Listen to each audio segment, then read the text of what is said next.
Un, deux, trois, c'est parti. Bonjour tout le monde. Aujourd'hui, je suis avec Brice Kamga. Pour ceux qui ne le connaissent pas, c'est un expert de tout ce qui est prise de parole, rhétorique aussi. Il fait aussi des décryptages de discours, mais pas que. On va en parler notamment de quelques discours qui ont un petit peu défrayé la chronique ces derniers jours. Bonjour Brice. Bonjour Guy Bartol, merci infiniment pour l'accueil, merci pour le privilège que tu me donnes et salutations à l'ensemble de tes auditeurs et puis de tes téléspectateurs. Yes, yes. Déjà, il faut dire que pour enregistrer cet épisode qu'on est en train de faire à l'instant, c'est vraiment une grosse gymnastique. J'ai dû me lever à 4h15 parce que toi, tu es à Montréal, 4h15 Ouais, chez moi à Berlin, mais toi, tu es du côté de Montréal. Il est à peine 1h chez toi, si je ne m'abuse. oui, il est minuit 30 ici, donc il est minuit 30 ici. Donc, je m'excuse déjà en avance si peut-être il y a des petits couacs là ou des petits, parfois que si je bégaye et donc je me réveille, je suis encore en train d'essayer de me réveiller. D'ailleurs, j'ai mon café qui est déjà prêt là. Ok, donc pour commencer, question traditionnelle, Brice, est-ce que tu peux te présenter? Je suis simplement un jeune Camerounais qui a vu ses parents se séparer lorsqu'il avait l'âge de 5 ans et que cela a conduit à ce qu'il se retrouve au village avec sa grand-mère dépaysée parce que à un moment donné, mon père ne voulait pas que ma mère me gâte et donc il m'a amené au village pour m'éloigner de ma mère. Et c'est comme ça qu'au village, dans le froid, parce que je suis de l'ouest du Cameroun et à l'ouest il fait froid, je suis né à Douala, il fait chaud. Et le contraste qu'il y avait entre la chaleur de Douala et le froid du village Mhm. était difficile à gérer. Parce que non seulement j'étais loin des personnes que je connaissais, à savoir mes parents, j'étais avec de nouvelles faces, ma grand-mère que je connaissais pas, que j'avais jamais vue avant, et tous les oncles qui étaient là, les jeunes oncles, les cousins du village, c'était assez difficile. Mais j'ai su retrouver le réconfort auprès d'un moment important chaque soir, lorsqu'on se retrouvait à la cuisine de ma grand-mère autour du feu. Il y avait une personne qui disait Tony, Tony, et l'ensemble des personnes présentes dans la salle, dans la cuisine, répondaient Tony. La personne reprenait Tony, Tony, et l'ensemble reprenait Tony. Et après, il y avait une histoire qui était Ouais. racontée. Donc, c'est ces moments-là qui m'ont bercé, qui m'ont apporté la chaleur dont mon père m'avait privé en m'amenant au village. Et Hmm. là, ça a semé en moi la graine du storytelling, du fait de raconter des histoires. Plus tard, j'ai donc été récupéré par mon père, je suis rentré en ville et j'ai vécu en ville, mais Dieu merci, toutes les vacances, je me retrouvais au village pour au moins un mois et l'histoire continuait parce que la même tradition, les mêmes éléments se répétaient. On se retrouvait les soirs pour raconter des histoires.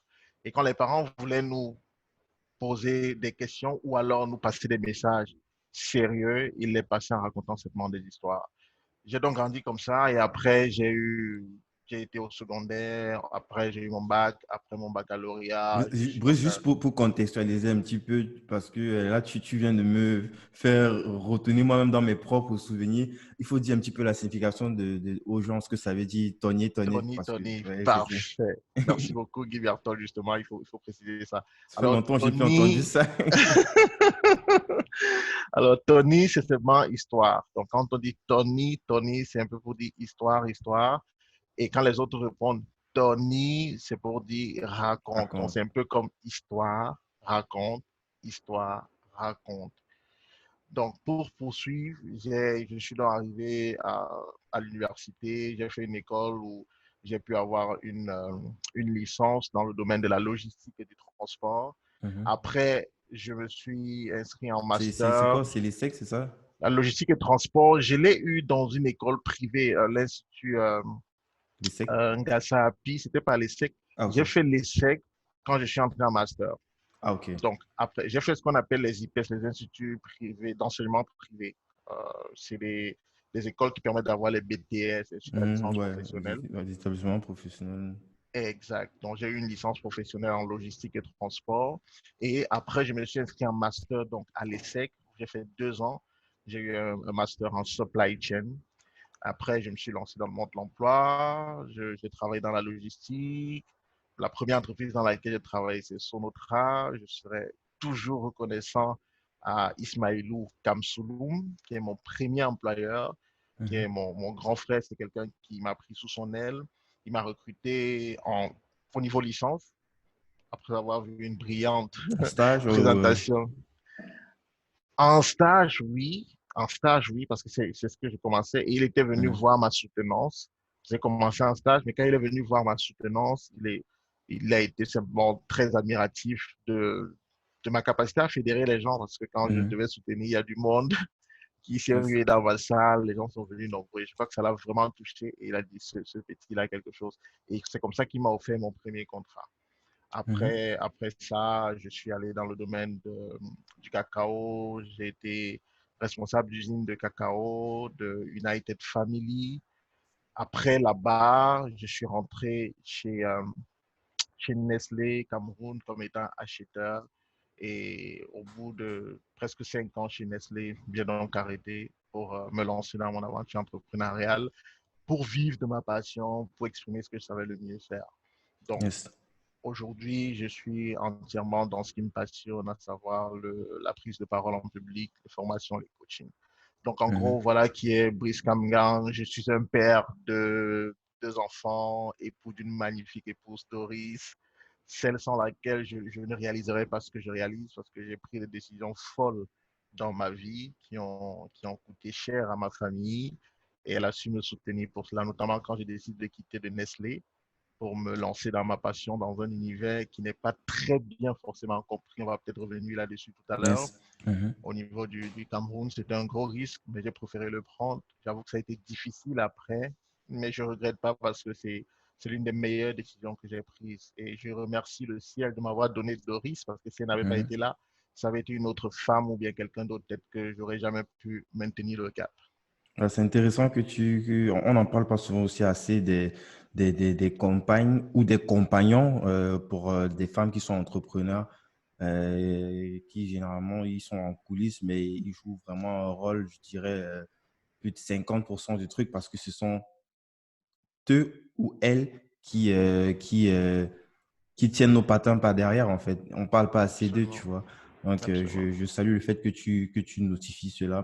Et je vais un petit peu revenir en arrière sur le fait que tu dises que pendant tes années universitaires, lorsqu'il y avait, j'imagine, c'est que ce soit des soutenances pour ton BTS comme ta licence parce que tu avais déjà une certaine réputation, les gens se ruaient pour venir t'écouter parler.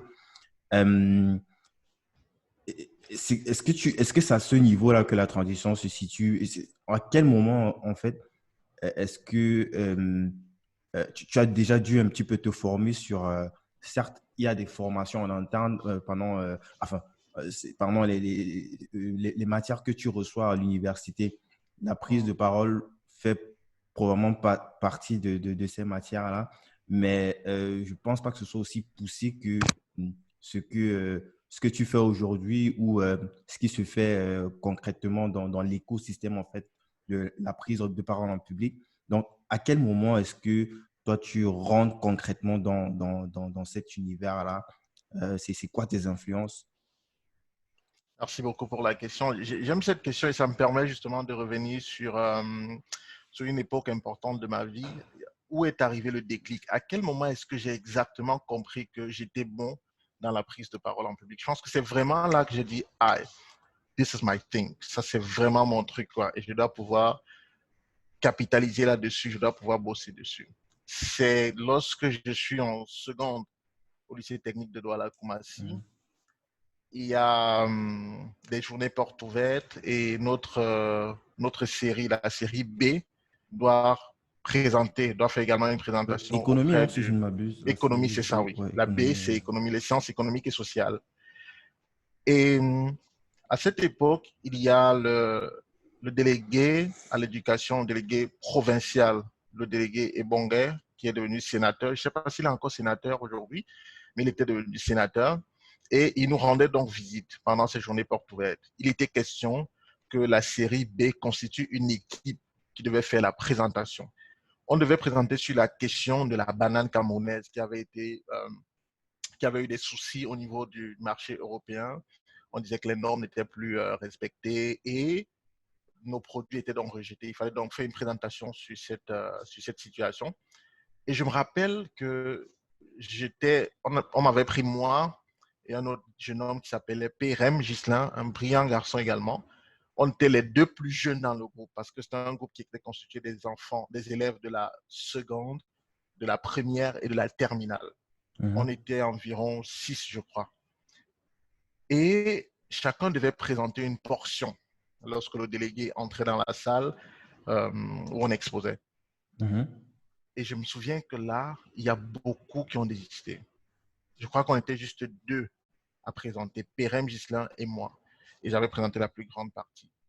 Et quand j'ai fini ma présentation, le délégué a dit, ah, il est bon. Hein. Et il parlait au proviseur, Madame Boumiem, et il a dit, il a murmuré, il a dit, il est bon, hein, il est bon. Hein. C'est vraiment ce jour-là que j'ai compris que c'était mon truc. Parce que naturellement, en classe, les gens aimaient m'entendre parler, les gens, même mes enseignants, mes Mais enseignantes tu aimaient n'avais quand pas je prenais la forcément parole. théorisé le truc pour toi, Du c'était tout, banal, du quoi, tout. comme ouais, C'était mixtape, banal. tout ça. Ouais. Exact. C'était vraiment banal. Je le faisais et puis c'est tout. C'est à partir de ce moment, à partir de la seconde, que j'ai donc commencé à lire des livres, à essayer de comprendre un peu ce que c'est que la prise de parole en public. Je lisais davantage des livres sur tout ce qui était débat, dialogue persuasif, pas forcément Tu as des la petites présentation. pépites comme ça à nous citer. Oui, oui, il y a un excellent livre le nom m'échappe, mais je dois l'avoir. Peut-être tout à l'heure, si on a le temps, cette Mhm. partie, peut-être tu vas la couper. Oui, on va rajouter. On va Oui, rajouter ça, on va rajouter dans la description. Il n'y a pas de souci, on va rajouter dans la ça description de marche. l'épisode pour ceux que ça intéresse.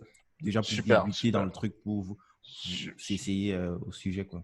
Super, ça marche, ça marche. Donc, j'ai commencé à m'intéresser comme ça. Et puis, lorsque je suis arrivé à l'université, bon, j'ai fait une école professionnelle, j'ai fait une université professionnelle, donc première année. Ça a davantage commencé à se libérer. Je le faisais, j'aimais les débats, j'étais très, très, très connecté à tout ce qui était débat politique. Pour moi, tu me mets devant un film, je dors. Tu me mets devant un débat, je le regarde pendant 24 heures, s'il dure 24 heures. Mon Mais père tu ne me disait, regardes pas juste comme une personne lambda, tu regardes juste parce que tu es intéressé par les différentes techniques, que ce soit j'imagine qu'il doit avoir la gestuelle et oui, aussi les rhétoriques, les argumentations et tout. Pas juste pour écouter, enfin, des débats quand même un temps soit un peu passionnants où tu peux piquer des petits trucs comme ça, j'imagine. je t'avoue que je ne regardais pas ça, Je veux dire, comme un puisque j'avais médecin pas qui dissèque un théorisé. petit peu, tu vois, une Pas donnée et tout. encore. Ah, ok. À cette époque, pas encore. Je dois l'avouer, je dois le dire aux internautes. Non, à cette époque, pas encore. Je ne regardais pas encore avec un regard critique ou un regard de quelqu'un qui comprend ce que c'est que la prise de parole en public. Non, je n'y comprenais même pas grand-chose. Je lisais un peu quelques livres et puis quelques blogs. À l'époque, Internet n'était pas aussi vulgaire qu'aujourd'hui. On pouvait aller au cybercafé et lire un ou deux blogs. Je regardais simplement ça comme étant un passionné. Ça vibrait en moi.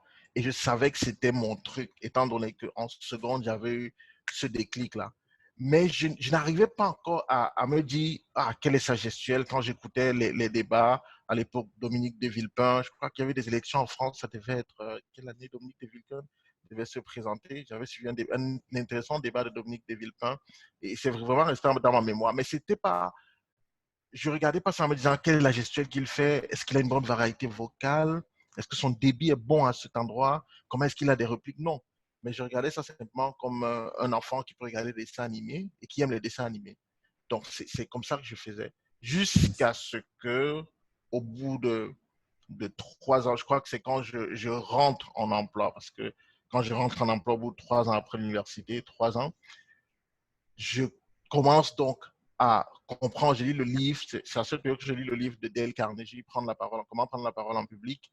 Et je m'en vais donc comprendre ce que j'appréciais dans les discours. Je me vois donc en Hmm. train de revoir la gestuelle des gars, le débit, la manière dont les gars argumentaient. C'est comme ça que j'ai commencé à construire quelque chose de concret. Et la prise de parole en public a commencé à devenir quelque chose de scientifique pour moi. Yes. Voilà comment je me bâtis. Et à mesure que j'avance, quand je finis mon master et que je suis recruté par Nestlé, je commence à comprendre que la prise de parole en public n'intègre pas seulement les mots ou les gestes ou même l'intonation, mais la prise de parole en public intègre d'autres sciences qui sont la psychologie, la neuroscience. Et je commence donc à m'intéresser à la neuroscience. Je m'abonne à les neurosciences leader, à Psychology Today. Je reçois les recherches sur la psychologie et je vois très bien que en matière de communication, il y a une forte connexion entre la psychologie et la prise de parole en public. Je commence progressivement à disséquer, comme tu le disais tout à l'heure, je commence à Mhm. disséquer les prises de parole en public des gens. Quand je regarde quelqu'un parler, je dis, ah oui, ici, il aurait pu faire ça. Ah, mais ça, c'est un très bon point, c'était bien donné et tout. Je commence à davantage comprendre la chose. C'est à partir de ce moment-là. Yes, c'est vraiment intéressant. Et ce que tu notes là est vraiment pertinent. La corrélation entre la prise de parole et la partie psychologique, les biais cognitifs, c'est des trucs en fait que si on retourne 100 ans en arrière, on revient aujourd'hui, on va 100 ans plus tard, ça ne change jamais en fait. Les techniques, les stratégies, les derniers hacks et tout, ouais, ça peut varier, mais la structure de Du fonctionnement du cerveau cerveau de l'être reste humain, la même. c'est toujours pareil. C'est vraiment intéressant tout ça. Donc, euh, je voudrais que tu me parles un petit peu de avant que tu ne te lances complètement, avant que tu ne quittes Nestlé pour te lancer complètement à 100% à ta passion, euh, il y a eu, tu as fait plein de choses. Notamment, on va parler aussi de Toastmaster, on va parler de Octuba, mais je pense que ce sont des trucs que tu as lancés avant de compléter. Tu faisais ça en parallèle de tes activités professionnelles, si je ne m'abuse. Oui, c'est effectivement ça. C'est-à-dire qu'avant de me lancer définitivement, je, je faisais des petites formations aux gens, j'accompagnais des élèves dans des écoles, dans des universités. Je faisais déjà cette activité-là en parallèle de mon travail, ouais, avant de me Mhm. lancer définitivement. Sauf que je le faisais davantage bénévolement que de façon professionnelle, quoi. C'est du bénévole, je prenais du plaisir à faire ça. Mhm. Et oui, effectivement, je l'ai fait. Le Toastmasters, j'intègre le Toastmasters en 2017. Yes. Euh, et le Toastmasters m'a vraiment bonifié. C'est-à-dire que Mhm. le Toastmasters m'a permis de vraiment de m'arranger, quoi. Yes, yes. On va C'est, parler on va en justement de parler. ça, on va expliquer déjà ce que c'est, mais avant, ce que j'aimerais, peut-être on allait très très vite en besoin, pour ceux qui ne sont pas Mm, familiers en fait au sujet, c'est tout ce qui tourne autour de la rhétorique, de la prise de parole en public. mm. Est-ce que tu peux, c'est quoi ta définition de la prise de parole en public et quelles sont les fonctionnalités de cette compétence aujourd'hui euh, sur quel segment, en fait, cette compétence-là peut être déployée aujourd'hui? D'accord, merci Guy Berthold. Tu me donnes l'opportunité de dire ce que j'ai souvent dit pour les personnes qui me suivent sur mes différentes pages, mes différentes plateformes.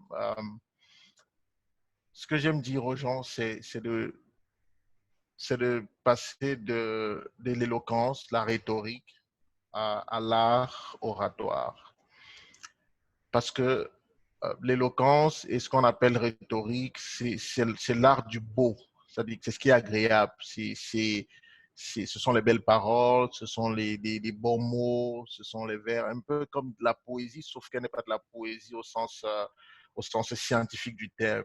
Donc, c'est ça la dimension éloquente, c'est ça la dimension rhétorique des choses. C'est comme ça que moi je perçois ça. Maintenant, quand moi je parle d'art oratoire, c'est vraiment qu'on passe à un autre niveau. Et ce niveau-là implique quoi? Implique de l'art. Et ça suppose qu'il y a une sorte de mise en scène. Il n'y a pas que les belles paroles, il n'y a pas que les beaux vers très bien construits, agréables à l'écoute, non. Mhm. Il y a cette dimension émotionnelle qui est très, très poussée.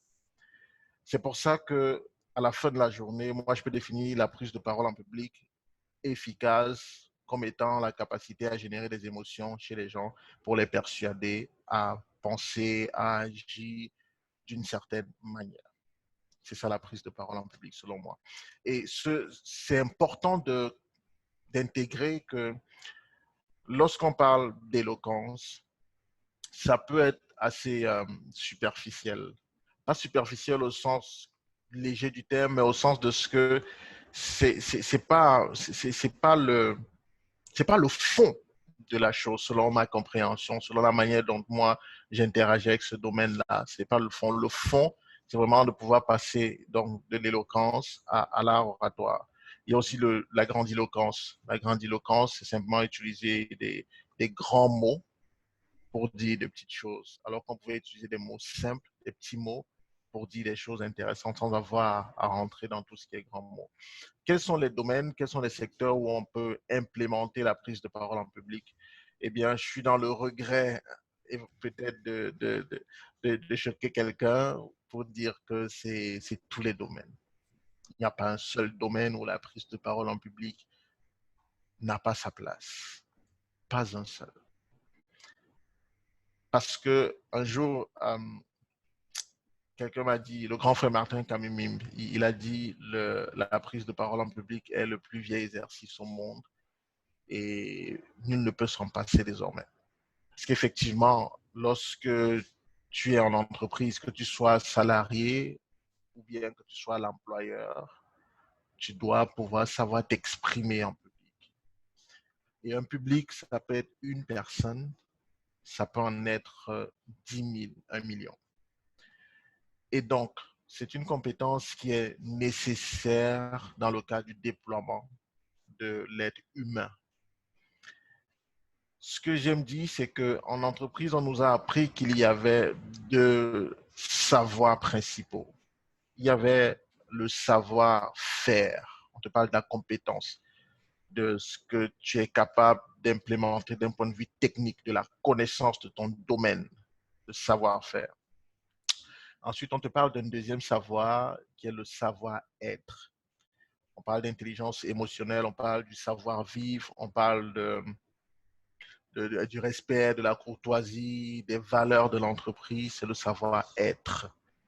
Mais on oublie un troisième savoir, sans lequel les deux autres, à mon sens, n'auraient pas de sens. C'est le savoir-faire savoir. Parce que lorsque tu auras un C'est savoir-faire beau ça. Savoir-faire, excellent, savoir. oui, savoir-faire savoir. Donc, lorsque tu es excellent dans ton domaine, tu as un savoir-faire parfait. Lorsque tu as un savoir-être qui te permet d'interagir facilement, de comprendre les valeurs, de les respecter, d'être intègre, etc. Quand tu auras tout ça à la fin de la journée, il faudra que tu saches le faire savoir. Tu devras savoir faire savoir que tu as la compétence. Tu devras faire savoir que tu sais bien te tenir. Tu as un savoir-être qui est correct. Mhm. D'où donc le caractère indispensable de la prise de parole en public, de la communication orale persuasive. J'aime bien ajouter persuasive à la fin parce que je pense que toute prise de parole, chaque communication vise à persuader la personne qui nous écoute ou les personnes qui nous écoutent à penser d'une certaine manière ou à agir d'une certaine manière. Voilà pourquoi je pense que la persuasion est au cœur de la communication orale, principalement la prise de parole en public. Donc voilà, Guiberto, ce que je pouvais dire sur la question. Yes, yes, franchement, c'est propre, hein, franchement, c'est propre. Et tu as parlé de justement, tu as aussi expliqué persuasive parce qu'il y a toujours un objectif, euh, soit d'influencer les gens à penser quelque chose qu'on a envie de leur faire penser, ou alors de façon pratique, de faire un geste qu'on a envie de leur faire faire. Ça, je suis en train de faire, c'est entre guillemets une discrétion, mais pour faire un petit peu le parallèle avec peut-être nous, les entrepreneurs, les capacités, justement avec cette compétence-là, de pouvoir faire un geste À quelqu'un. à quelqu'un. Ça peut être des Exact. prospects, ça peut être le fait de sortir sa carte bleue pour acheter, le fait de... Ça vient du fait Ça peut même qu'il... être les collaborateurs, même les collaborateurs. Ou même Ça si peut on même revient être même à la base, ça peut être un employé qui essaie de peut-être renégocier son salaire, tu vois, qui essaie de... exact. Parfait. Ça peut être un employé qui essaie de renégocier son salaire, qui essaie de se valoriser, qui essaie de se positionner d'un point de vue stratégique dans l'organigramme de son entreprise. C'est un ça que cela est important. Comme tu l'as dit, c'est vraiment de se dire, et on veut que quelqu'un pense d'une certaine manière, ou on veut qu'un groupe de personnes pense d'une certaine manière, ou alors on veut que ces personnes agissent d'une certaine manière.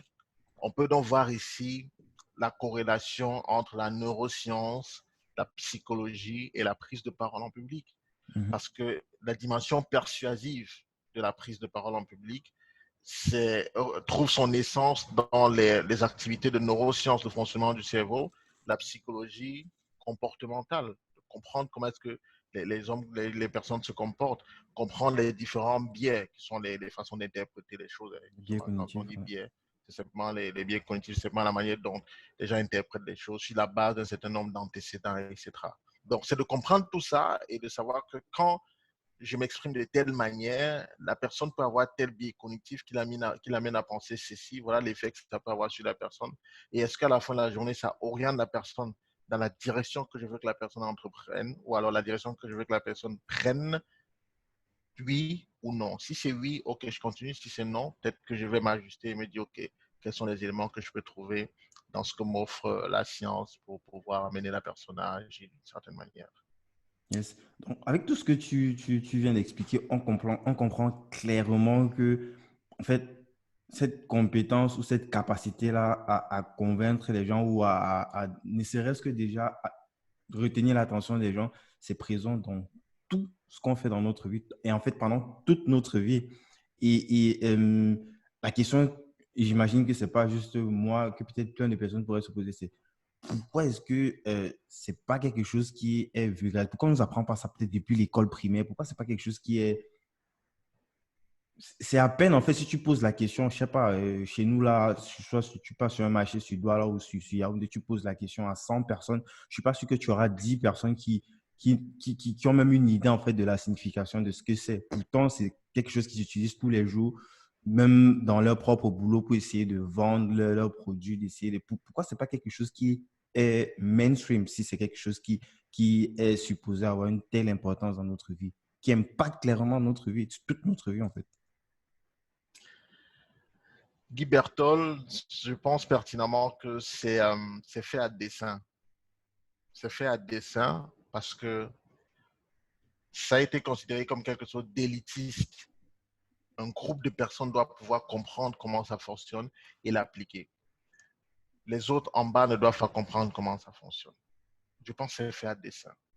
Tai Lopez, un important entrepreneur Américain. américain qui est très présent sur les réseaux sociaux et tout, il a dit que l'une des choses cruciales qu'on devrait enseigner à l'école, c'est la prise de parole en public. Warren Buffett, qui est toujours dans le top 4 des hommes les plus riches du monde depuis au moins 17 ans, a dit que le Un peu seul plus, hein? certificat, un peu plus, c'est tout dans le top 4, deuxième, troisième, quatrième, depuis plus de 17 ans, il a dit que le seul certificat qui reste accroché dans son bureau, c'est justement le certificat en prise de parole en public qu'il a obtenu à l'Institut Dale Carnegie. Mais pourquoi ces personnes qui ont un certain niveau comprennent que c'est l'élément fondamental qui leur a permis d'arriver où ils sont, des multimillionnaires? Milliardaire, multimilliardaire. Des milliardaires, je ne sais pas millionnaires, c'est des milliardaires, exactement, c'est des milliardaires. Et malheureusement, ce n'est pas enseigné. Comme je le dis, je pense que c'est fait à dessein. Je pense que ça doit rester quelque chose d'élitiste. Ce sont... En fait, on a présenté la prise de parole en public comme étant une affaire de politiciens. On dit, non, c'est des joutes verbales, c'est une affaire de politiciens, bons parleurs. C'est comme ça qu'on nous a présenté ça. Pourtant, je pense simplement que ce n'est pas le cas. Tu l'as dit si bien quand tu me posais la question, c'est que les gens l'utilisent au quotidien, au marché, pour vendre les produits Sans et même se tout, rendre compte. Sans même se rendre compte. sans même s'en rendre compte. Mais pourquoi ne pas leur apporter la science de la prise de parole en public? c'est un peu, peut-être qu'on reviendra dessus, c'est un peu ça ma vision, c'est de me dire, à un moment donné, les gens m'appelaient l'évangéliste de l'art oratoire. Certains disaient, pourquoi il fait tant de bruit autour de son affaire d'art oratoire là? C'est même quoi? Et moi, ça me faisait rigoler parce que je disais, vous n'avez pas encore compris ce que c'est. Un jour, vous allez comprendre. Maintenant, je peux voir que voilà, c'est en train d'être relativement vulgarisé, notamment dans mon pays, au Cameroun. Je vois beaucoup de gens qui font des formations euh, dans ce domaine-là, qui essaient d'aider le maximum de personnes. Donc, Ouais, c'est très bien, franchement. oui, ça fait plaisir aujourd'hui quand moi je vois ça. Je vois je partage parfois, je mets des commentaires, j'encourage les personnes. Je dis, allez-y, faites-le. Si vous pouvez rendre ça, je vais dire, pour moi, si tu sens que tu as la capacité de le faire, fais-le. Mais si tu n'as pas la capacité, forme-toi davantage, apprends. Parce que une chose est de savoir parler, une autre chose est de savoir expliquer comment savoir Ouais, la parler. transmission, c'est une autre compétence aussi. C'est une autre compétence, c'est une autre compétence. Donc, Ouais. voilà pourquoi, de mon point de vue, Guy Berthold, je pense que c'est pas enseigné à l'école. Et je reviens sur un élément, ça m'a peut-être échappé, mais tu me permets de clarifier ça. Tu disais Mhm. que quand je suis arrivé au secondaire, qu'est-ce qui m'a amené à structurer la prise de parole en public, etc. Parce que tu sais que c'est pas enseigné à l'école primaire, mais que peut-être à l'université, au niveau supérieur, on a peut-être des formations dans ce sens. Non, ça n'existe pas. Il n'y a pas de formation sur la prise de parole en public. Tu feras des exposés. Je parlais plus après le bac, hein, pendant Oui, le temps que oui, c'est. après le bac, il n'y a pas. Non, il n'y a pas de Ah, formation sur la prise de parole en public. Il n'y en a pas. Non, il n'y en a pas. Après le bac, il n'y en a pas. Tu vas faire des exposés comme tu faisais au secondaire, c'est-à-dire quand tu donnes des travaux dirigés, tu viens, tu présentes. ça veut dire que Mais ça fait partie juste des matières, mais en pratique, c'est parce que.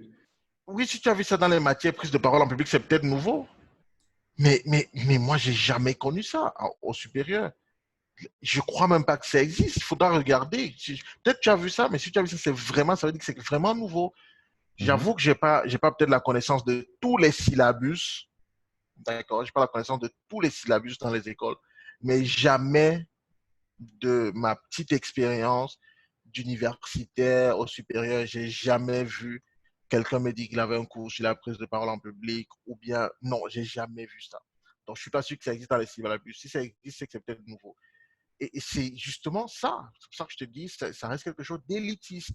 On se comporte comme s'il n'y a que les, les, les, les politiciens ou les grands, entre guillemets, pour savoir ce que c'est que la science de la prise de parole en public. Et c'est juste dommage, parce que, comme je disais, quand on te demande de venir faire des présentations, on te dit que c'est en pratiquant que tu vas t'améliorer. On est sûr que, OK, tu vas faire des présentations, fake it until you make it. Donc, Mhm. tu vas échouer, est-ce que tu vas réussir à bien le faire? Ouais. Mais sauf que Michael Jordan avait dit une chose qui m'a marqué. Et moi, à chaque fois où, excuse-moi, moi, à chaque fois où je dois former, où je dois coacher, ça fait partie des éléments, parce qu'il y a des éléments fondamentaux sur lesquels je viens avant, j'introduis la formation. Michael Jordan a dit, si tu peux t'entraîner à shooter, il parlait du shoot au basket, Mhm. il disait, tu peux t'entraîner à shooter 8 heures par jour.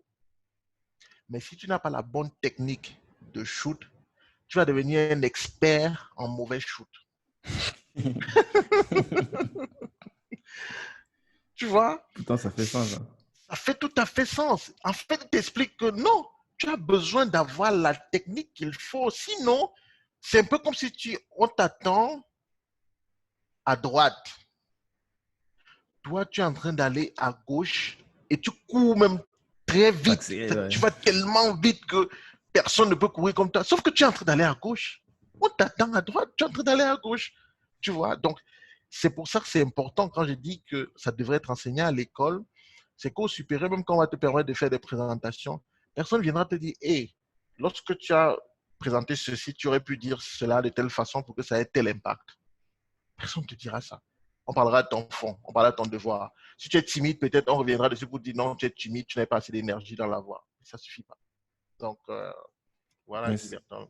Ok, ben, je propose qu'on passe à Toastmaster. Déjà, tu peux nous définir ce que c'est, dans combien de pays ils sont, ce que c'est, ce qu'ils font et tes exploits, parce que il y en a quand même. Merci beaucoup de me donner l'opportunité de parler de cette merveilleuse organisation. qui a des valeurs importantes et qui est surtout l'organisation qui m'a permis de me structurer en tant que professionnel de l'art oratoire. Mhm. Ma gratitude infinie au Toastmasters International parce que je le pratiquais, je savais m'exprimer en public. Je ne vais pas dire que j'ai appris à m'exprimer au Toastmasters, ce ne serait pas vrai et ce ne serait pas juste. Mais le Toastmasters, puisque je suis membre depuis seulement 2017, donc c'est assez récent, le Toastmasters m'a aidé à me bonifier et à me structurer. Le Toastmasters, c'est une organisation qui est dans combien de pays? J'ai pas les chiffres en tête, mais c'est beaucoup de pays. Je suis sûr que c'est Ouais, plus d'une soixantaine de pays. ouais, ils sont partout. Ils sont presque partout et ils sont organisés en club. Il y a des clubs qui existent et tout. Et le Toastmasters offre principalement je voulais dire deux compétences, mais c'est pas vrai parce que dans le cas des formations, c'est plus de 360 compétences qui sont développées quand tu es Toastmasters. Mais il y a deux grands pôles au niveau de Mhm. Toastmasters. Le premier pôle, c'est le pôle leadership et le second, c'est le pôle de prise de parole en public. Mais je pense que c'est même l'inverse. C'est d'abord la prise de parole en public. C'est davantage pour la prise de parole en public que les gens Mhm. intègrent le Toastmasters. Sinon, ils pourraient aller n'importe où et avoir des compétences en Le leadership. leadership, c'est vrai quand même. Et c'est l'art oratoire, c'est la prise de parole en public qui est le socle du Toastmaster. D'ailleurs, le Toastmasters vient de Ralph Messley, qui l'a créé en 1924. Et ouais, je crois Ça que c'est date pas bien. 1924. Oui, c'est vieux. Pourquoi est-ce qu'il décide de créer ce club? C'est pour ça que nous, et là je m'adresse aux Africains, je sais il y a différentes races, il y a différents continents sur ce podcast, mais permettez-moi, qui me suivez, de parler à mes frères africains. Nous devons apprendre à résoudre des problèmes qui sont autour de nous. Ralph Smedley, pourquoi est-ce qu'il crée le Toastmasters? Parce qu'il a observé qu'à chaque fois où ils allaient dans des cérémonies, la plupart du temps, quand on disait à quelqu'un de lever le toast, il levait le toast et il avait du mal à s'exprimer. Il n'arrivait pas à s'exprimer. Il n'arrivait pas à délivrer un Wow. discours court de On 30 peut secondes. imaginer que c'est. Oui, voilà comment le gars, le monsieur se dit, mais attends, si les gens ont du mal à faire ça, travaillons, mettons-nous ensemble et travaillons à devenir des maîtres du toast. Toast master. Des maîtres du toast. De façon à ce que quand tu arrives et qu'on te donne 30 secondes, et tu vois jusqu'où c'est poussé parce que combien de fois avons-nous affaire à des personnes stratégiques dans le cadre du développement de notre business et nous n'avons que 30 secondes pour leur parler? Très souvent, ça arrive. On a très peu de temps pour convaincre des gens. Les gens très occupés, les gens d'un certain niveau qui peuvent jouer un rôle capital dans notre business, en général, n'ont pas assez de temps à nous accorder. Ouais, tu Il vois, faut être même loin, si on capable. prend juste le simple, peut-être pour ceux qui sont plus marketeurs, tu as 3 secondes sur une page de vente pour pouvoir déjà attirer l'attention de quelqu'un et l'amener à lire tout ce que tu as écrit. Donc, l'attention, en fait, des gens en général, surtout avec le digital et tout, ça s'est considérablement réduit avec le temps. Donc, tu as juste une infime, quelques secondes, infime secondes pour rapidement retenir l'attention des gens, passer un certain message et à la fin, comme on disait précédemment, les amener soit à penser d'une certaine façon ou à agir par rapport à quelque chose qu'on aurait déjà présupposé auparavant, quoi. Tout à fait, tout à fait. Et c'est ça, justement, l'attention de l'être humain est davantage réduite aujourd'hui du fait du flot d'informations. On a tellement d'informations qui arrivent et les gens n'ont pas le temps de s'arrêter, d'être focus. Et quand tu regardes aussi les pensées qui affluent, on parle de quoi? D'environ 60 000, entre 50 000 et 60 000 pensées par jour. C'est énorme. Donc, les gens doivent être rapidement, et là, quand tu parles de l'accroche, on parle du processus AIDA, peut-être qu'on va revenir Ah, dessus tout à l'heure, quand je parle mhm. justement en matière de pitch et d'oratoire et tout ça, le processus AIDA a attiré l'attention. Oui, on n'a pas assez de temps. Et lui, il s'est dit, mais pendant les 30 secondes là, où on te donne de lever le toast, tu dois pouvoir marquer quelqu'un dans la salle. C'était stratégique. Et voilà comment il a créé le Toastmasters. Et progressivement, Incroyable. la notion de se mettre ensemble, de bâtir ensemble, de construire ensemble. Il s'est associé avec des gens qui comprenaient sa vision, des gens qui... Et depuis 1924, l'organisation existe. Depuis 1924. 230, impressionnant. Donc, nous pouvons aussi, nous, chez nous, bâtir des empires qui demeurent comme ça sur la base d'une observation, sur la base de quelque chose qui ne marche pas.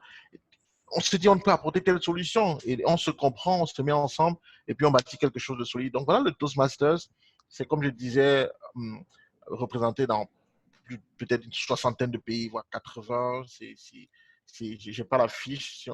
Si j'avais, j'aurais pu chercher la fiche et lire tous ces éléments-là. Mais en tout cas, si les gens tapent Toastmasters sur Google, ils vont voir tous les détails concernant cette organisation. Donc, c'est véritablement elle qui m'a donc permis de me structurer dans le cadre de la prise de parole en public et de me bonifier, notamment en m'offrant une plateforme où je pouvais m'exprimer presque toutes les semaines de façon professionnelle et aussi Virtuel? en m'offrant, pas virtuel, mais physique, des clubs. Mhm. Des clubs. On va dans les clubs, il y a des sessions. Moi, je fais partie. Le club qui m'a accueilli, c'est le Langa Douala Toastmasters Club. C'est le Mhm. club qui m'a accueilli au niveau de Douala.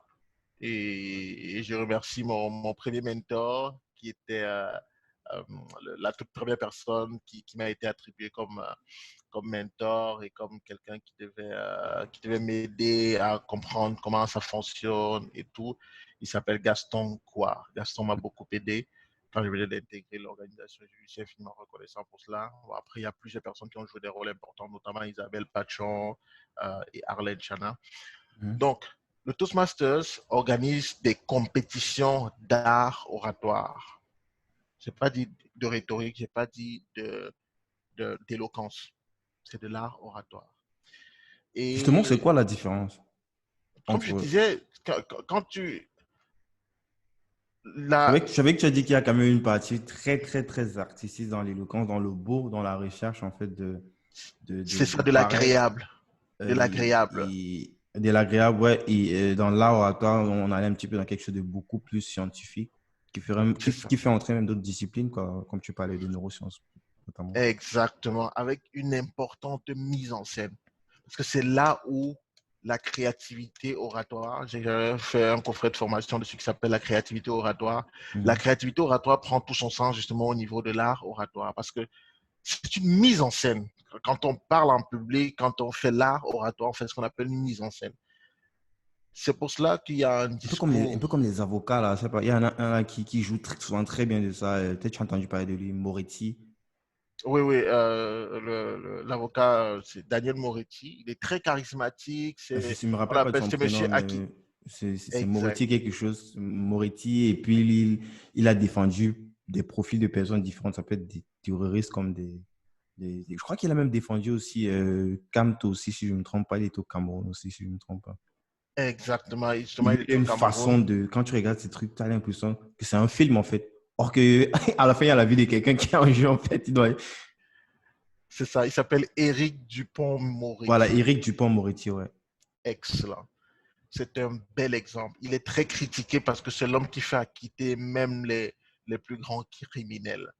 Tout Faut avoir simplement parce l'impression que c'est qu'il un dit acteur que en fait. C'est pour ça que quand tu as parlé de mise en scène, j'ai directement pensé à lui parce que c'est tellement c'est presque un film où tu as l'impression que c'est pas réel, tu vois. Pourtant derrière il y a des vrais enjeux quoi.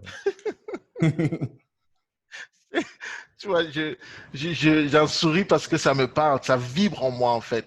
Et tu as pris un bel exemple, Éric Dupond-Moretti. Regardez ses plaidoiries. Plaidoirie ou plaidoyer, je ne sais pas quel est le Et bon quand c'est terme, soit plaidoyer, si je me plaidoyer ou trompe pas. plaidoirie. Je ne sais pas si on dit la plaidoirie ou bien le plaidoyer, je ne sais pas. Mais Yes. bon, regardez ses prises de parole à la cour, à la barre, à la cour. Il y a plein de vidéos hein, sur YouTube. Pleine vidéo. Même ne Parce que c'est serait-ce un que cas lorsqu'il est d'école, invité sur un plateau comme ça avec plein de personnes, même sur un plateau. tout le monde se tait, on écoute comme ça, on a l'impression, comme on dit C'est chez nous, très on boit charismatique. ses paroles comme la Guinness, quoi. Le gars parle et les gens, ils acquiescent tout simplement, tu vois. Même des trucs que normalement, ça passe pas forcément, tu vois, parce que généralement, quand on dit théorie, il y a pas, les gens ferment leur cerveau, en fait, ils n'essayent pas de prendre la distance pour analyser concrètement la situation et voir les raisons pour lesquelles ils pourraient potentiellement défendre cette personne. En tant qu'être humain, si la vocation se réfère déjà à la fonction d'avocat, ce que ça veut dire, tu vois, pas de jugement de valeur. Et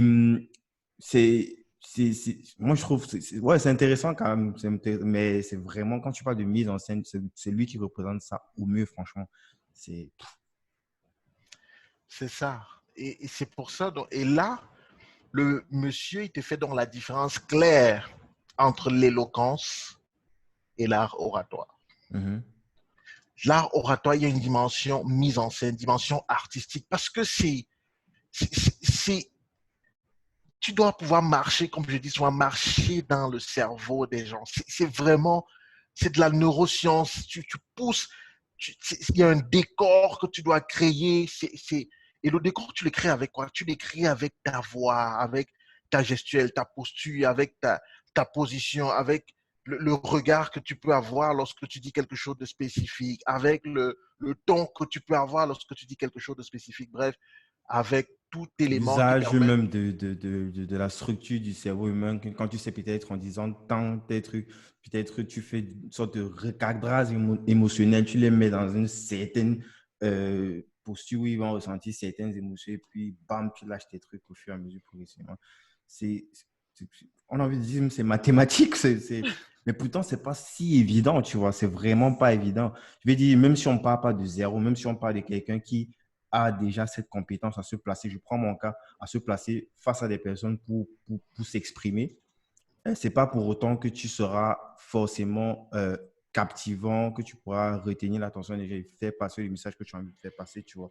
Même si tu sais tout ça, je sais pas, il y a une structure, il y a forcément une chronologie. Est-ce que tu aurais peut-être 5 points que tu pourrais citer sur lesquels ça va pas, tu vas pas acquérir la compétence en one shot, c'est clair. Mais sur lesquels tu pourrais travailler comme ça pour, je sais pas, au fur et à mesure, au fil du temps, même si ce sont des entraînements perso comme ça, tu essaies et puis tu parles parce qu'il y a des gens qui le font. Donc, et je trouve pas ça, c'est pas, on n'est pas fou, c'est du training comme un footballeur qui fait son footing tout seul et tout. Donc, est-ce que tu aurais peut-être 4 ou 5 points sur lesquels tu disais, pour cette compétence. Voici les 5 points sur lesquels il faudrait bosser, on parle souvent d'effets cumulés, quoi. Accumuler comme ça de multiples actions tous les jours qui vont te donner une certaine, qui va faire une grosse différence peut-être après 1 an, après 2 ans, après 5 ans, quoi. Oui, merci beaucoup de me donner cette opportunité. Je vais juste confirmer qu'effectivement, ce que tu dis est très important parce que moi, jusqu'à aujourd'hui, et les gens aiment bien me le rappeler, ceux qui sont proches de moi, notamment mon épouse, elle me demande toujours, chérie, tu arrêtes de nous perturber parce que je perturbe à la maison. Je continue de m'entraîner, je continue d'être devant la glace et de faire mes entraînements toujours aujourd'hui. Donc, ça ne s'arrête jamais. Surtout quand tu es un professionnel comme moi, c'est ma vie, c'est mon domaine. Donc, c'est important d'être toujours dans la pratique et encore la pratique. Je parlais du Toastmaster tout à l'heure, je vais rentrer dans les quelques éléments, 5 points environ, sur lesquels, 5 points, 5 éléments sur lesquels on peut travailler de façon répétitive pour améliorer justement sa capacité persuasive à l'oral. Tu vois, le Toastmasters, par exemple, comme tu disais, ça m'a permis effectivement de gagner des trophées en Afrique et actuellement, je suis en train d'en gagner au Canada. Je suis sur Ah, le tu point vas nous de, dire. je suis qualifié pour la finale. Si je gagne, je serai champion de Canada francophone, 7 mois après mon arrivée ici. Et donc, c'est pour dire que le Toastmasters, c'est une excellente plateforme. Maintenant, quels sont les éléments sur lesquels on peut travailler pour améliorer justement sa prise de parole en public? De façon simple, il faut comprendre comment fonctionne le cerveau humain. Comme nous avons convenu, à chaque fois où quelqu'un prend la parole en public, ça devrait, parce que ce n'est pas toujours le cas, peut-être parce que la personne l'ignore, c'est pour ça que c'est important de se former, ça devrait pouvoir être afin d'influencer la manière de penser des gens ou d'amener les gens à agir d'une certaine manière. Qu'est-ce qui amène quelqu'un à agir d'une certaine manière? C'est la décision que la personne a prise.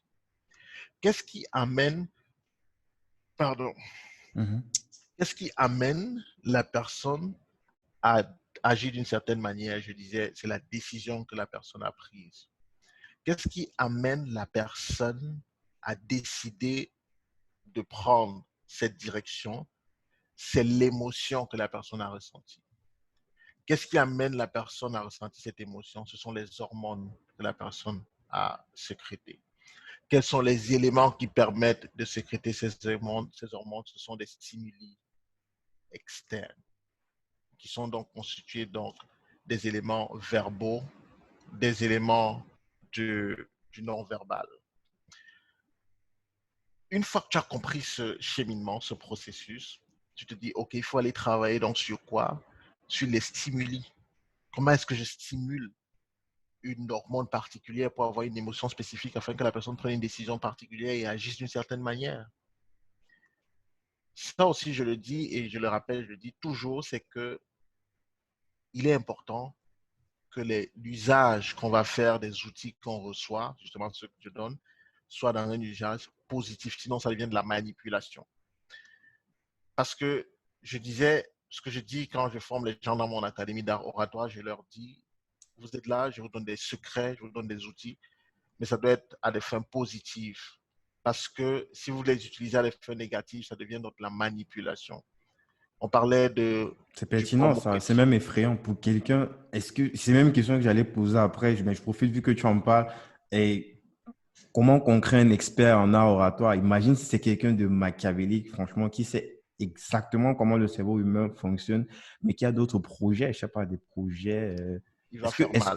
Je sais que peut-être c'est un sujet entre guillemets tabou. Est-ce qu'on pourrait dire que ce sont des compétences, peut-être les théories s'utilisent par exemple pour, parce que quand même, convaincre quelqu'un d'aller se faire exploser quelque part, c'est pas le sujet, hein, c'est pas, on n'est pas en train de faire un Ouais. cours ici pour envoyer les gens aller, mais juste pour montrer à quel point le truc est puissant.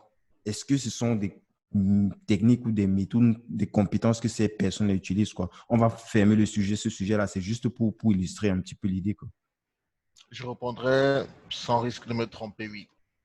Oui, parce que c'est ce qu'on appelle parfois le lavage de cerveau.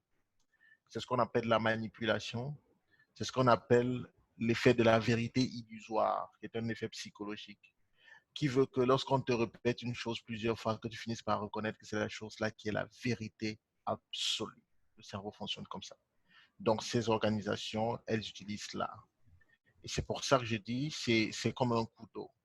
On Mhm. va revenir peut-être sur les différentes analyses de discours que j'ai faites Mhm. récemment et qui ont défrayé la chronique. Il y a eu beaucoup de choses qui se sont dites autour, euh, notamment sur Lady Ponce. Quand j'ai analysé sa sortie, il y en a qui sont venus commenter et qui ont dit, donc l'art oratoire, c'est de la manipulation. Et j'ai répondu en disant, Pas tout l'art à fait. oratoire, c'est comme un couteau. On peut Suisse. s'en Couteau servir, suisse des deux côtés. oui, on peut s'en servir pour se faire une pomme qu'on mange, et on peut s'en servir aussi pour blesser. Donc, à la fin de la journée, c'est l'usage qu'on en fait qui peut pervertir le métier ou la compétence. Donc, on est appelé à être suffisamment responsable dans ce qu'on fait. Et je le rappelle toujours aux personnes que je coach en matière de prise de parole en public. Donc, quelques éléments sur lesquels on peut travailler rapidement. Mhm. Alors, c'est des éléments qui peuvent stimuler donc une certaine émotion spécifique afin que la personne prenne une certaine décision et agisse d'une certaine manière. Le premier élément sur lequel on va travailler, c'est la nature des mots. C'est le type de mots qu'on va utiliser. Mais les mots ne suffisent pas. On sait que voilà, il y a des travaux qui sont consacrés à Albert Mehrabian qui disent que les mots comptent pour 7% dans le cadre d'une communication orale et qu'on aura le paraverbal euh, qui va compter pour tout ce qui est 35% et 37% et que 55% seront pour 55% seront dédiés aux aspects visuels de la chose, donc tout ce qui est post-gestuel. Donc, les mots sont très importants. C'est quels mots on utilise. Il faut pouvoir savoir à chaque fois, par rapport aux attentes de mon audience, je veux parler à qui? À chaque fois, Ton c'est avatar l'audience client, qui pour nous importe. les marketeurs. Exact. Il faut toujours, c'est ça, il faut savoir qui est ta cible. C'est en fonction de ta cible que tu choisis les mots que tu vas lui dire. Quand tu as choisi les mots, il faut donc travailler sur la qualité des mots que tu vas utiliser. Quelles sont les expressions? Quels sont les mots qui sont familiers à cette personne? Quels sont les mots que cette personne peut comprendre? Quel type de langage cette personne comprend? Est-ce qu'il y a des expressions, si tu veux parler à quelqu'un qui est d'une certaine origine du globe terrestre, il y a peut-être des expressions qui lui sont familières faites l'effort d'intégrer ces expressions-là dans le cadre de votre échange. Je viens parler à un groupe de personnes qui appartiennent à une certaine communauté, faites l'effort d'intégrer des expressions qui leur sont familières. Donc, le choix des mots, c'est très important. La deuxième chose, c'est que lorsque tu as identifié les mots, l'autre chose sur laquelle tu peux travailler également, c'est, bon, je vais parler du deuxième, c'est un deuxième point, c'est au niveau du langage imagé, c'est-à-dire l'usage des métaphores. Pourquoi? Parce que quand tu utilises un langage imagé, ça permet rapidement au cerveau de se connecter et de justement sécréter les hormones. C'est un très bon stimuli externe, le langage D'où la imagé. rhétorique, en fait. C'est un peu ce que les politiciens utilisent beaucoup lorsqu'ils C'est ça. s'expriment, lorsque quelqu'un dit peut-être travailler plus, gagner plus, je sais pas, un truc. C'est ça, effectivement. Des figures de style, utiliser des Ouais. figures de style, telles que la métaphore, l'analogie. Et pour ceux qui sont chrétiens, Jésus-Christ était le maître dans le domaine. C'est peut-être ce qui a fait de lui, ce qui a fait sa réputation, qui a fait de lui l'être humain pour ceux qui croient en lui comme étant un homme, l'homme qu'il a été, qui a marqué l'histoire par sa façon de prendre la parole en public, etc. Donc voilà deux choses, les mots et les figures de style. Je laisse ce pilier-là verbal. Si je viens maintenant au niveau du pilier vocal, le vocal, c'est tout ce qui renvoie au... C'est l'emballage des mots. C'est-à-dire le mot que tu vas prononcer emballé dans un ton. Et ce ton-là constitue donc l'élément qui va davantage donner un sens à ce mot. Si je dis je t'aime à mon épouse en disant je t'aime, ça ne résonne pas de la même manière que je t'aime. C'est totalement différent. Donc, en fonction de mon ton, je vais donner un sens spécifique au mot. Il faut pouvoir travailler sur son ton, savoir que comment est-ce que je peux placer ce mot de façon à communiquer quelque chose de spécifique à l'individu qui m'écoute. La deuxième chose que la personne peut travailler au niveau du vocal, et ça, c'est une autre dimension de la prise de parole en public. C'est au niveau des pauses, des silences. Je suis en train de travailler mon livre va être publié l'année prochaine, le jour de mon anniversaire, le 26 octobre 2021. Et ça, je l'annonce ici en exclusivité. C'est dans plus Yes. d'un an. Je travaille dessus depuis 3 ans et je vais le publier l'année prochaine. Dans ce livre, je parle d'un élément qu'on appelle l'orateur silencieux, la capacité à communiquer par le silence. Et c'est l'une des forces du président Barack Obama. La capacité à faire du silence, à faire les pauses. Il y a des pauses qui s'imposent dans le cadre d'une prise de parole en public. Ce sont les pauses grammaticales. Quand on arrive à une virgule, on va faire une pause. Quand on arrive à un point, on va faire un silence. Ça, c'est clair. Mais les silences dont je parle, ce sont des silences stratégiques qui n'obéissent pas à ces règles de virgule et de points, de ponctuation grammaticale. Non. C'est purement stratégique afin de magnifier une parole, afin de, de donner de la puissance à quelque chose que tu as dit ou que tu veux dire. Dans ce sens, la pause peut être placée avant la punchline ou après la punchline. Donc, travailler sur ces pauses, c'est super important. Et cinquième et dernier point, je vais aller le prendre dans le pilier visuel. Le pilier visuel renvoie à tout ce qu'on voit de toi. Donc, ta gestuelle, l'expression de ton visage, le contact visuel, ta posture, c'est tout ce qu'on voit de toi. Et C'est de dur quand même. tous, Moi, j'ai l'impression que c'est le plus dur là, parce que c'est dur, tu vois. Il y a des trucs, pour ceux qui se souviennent, même en science, on parlait de réflexes innés. Tu vois, des trucs que c'est même pas toi en fait. Donc, c'est un mécanisme dans ton cerveau qui déclenche quelque chose. Et peut-être tu peux ou bien peut-être avaler la salive et tout. Dis qu'il y a des gens qui peuvent. Ça, déjà, les autres 4 points, c'est pas déjà évident, mais ça, pour moi, j'ai l'impression que c'est le plus dur, quoi. Enfin, tu vas me dire. bon, peut-être pas le plus dur, mais c'est peut-être le plus. Tout Et puis, est facile là, de toutes tu les hackes ton façons. cerveau, en fait, tu retournes à l'intérieur. Tout est facile de toutes les façons parce que même si je reviens, là, j'ai pris les 3 piliers verbal, vocal, visuel, et dans chacun des piliers, il y a une demi-douzaine d'ingrédients, mais là, je n'ai pris que 2 dans le verbal, je n'ai pris que 2 dans le vocal et je ne prends qu'un seul dans le visuel. Donc, je comprends Yes. qu'il y a beaucoup d'autres choses à l'intérieur. Ouais. Mais si je reviens au niveau du vocal, tu vois, l'un des défis que les gens ont, le tic, c'est par exemple de faire les mots de remplissage.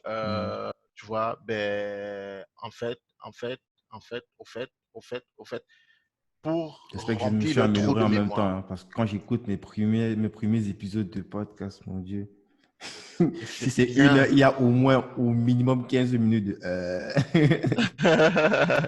C'est bien, mais ça suppose que ça suppose que tu progresses et c'est super important. À la fin de la journée, c'est la progression qui est importante. Ouais, L'orateur que je suis aujourd'hui, je ne suis pas le même qu'il y a 5 ans. Je ne suis pas même pas le forcément. même qu'il y a 1 an, même pas le même qu'il y a 6 mois. Je travaille à me bonifier tout le temps. Donc, c'est, je revenais donc au niveau du visuel pour dire que je vais prendre un aspect pour qu'on ait nos 5 points. Mhm. Donc, l'aspect que je vais prendre, c'est quoi? C'est l'un des aspects les plus importants pour transmettre les émotions. C'est l'expression de notre visage. Le visage est l'élément qui permet de connecter davantage avec son audience. C'est pour ça que les vidéos ont plus de succès que les audios.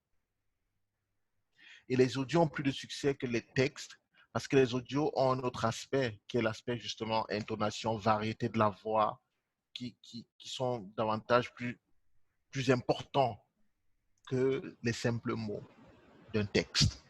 Toi qui fais le marketing, tu vas très bien voir que les textes sont moins engageants que Que les les audios, audios sont que les moins vidéos. engageants que les vidéos.